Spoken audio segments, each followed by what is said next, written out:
tu veux que je pardonne à ce type? Il a tué ma fille.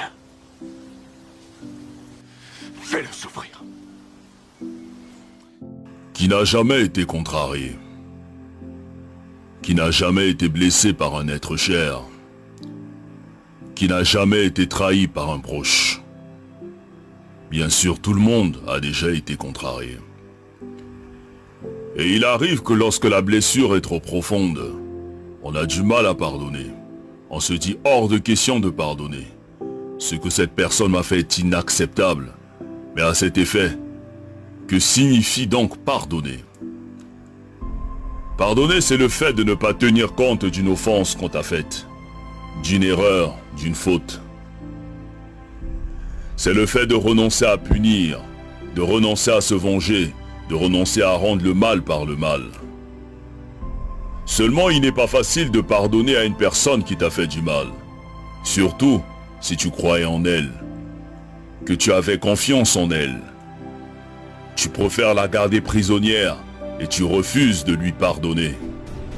Le souci est que lorsque nous refusons de pardonner, nous nous constituons nous-mêmes comme étant prisonniers.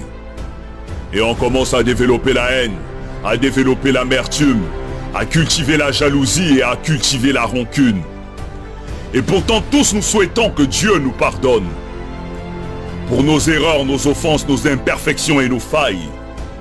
Mais nous refusons de pardonner les fautes des autres, comme si nous n'avons jamais fait du mal à personne, comme si nous étions irréprochables. Qui donc peut oser dire qu'il n'a jamais fait du mal? Qui est parfait? Qui n'a jamais commis d'erreur, qui n'a jamais fait le moindre mal?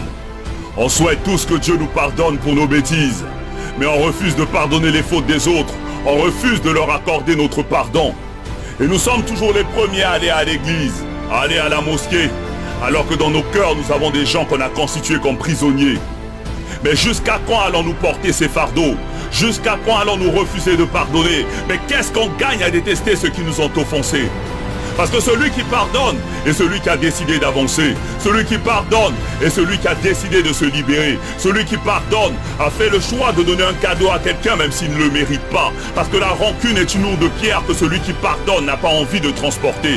Quand tu décides de pardonner, tu le fais d'abord pour toi-même. Tu le fais pour avoir la paix. Tu le fais pour avoir la tranquillité. Tu le fais pour être libre. Parce que celui qui refuse de pardonner est un meurtrier qui s'ignore. Pardonner, ce n'est pas oublier, ni cesser d'aimer, mais c'est se libérer d'un fardeau, c'est se soigner, c'est relever la tête, c'est prendre son chemin avec le sourire pour avoir un meilleur lendemain. Pardonnons à toutes ces personnes qui nous ont blessés. Pardonnons pour que le Tout-Puissant à son tour puisse nous pardonner. Pardonnons pour être au-dessus de ceux qui nous ont contrariés. Pardonnons pour retrouver la paix et progresser.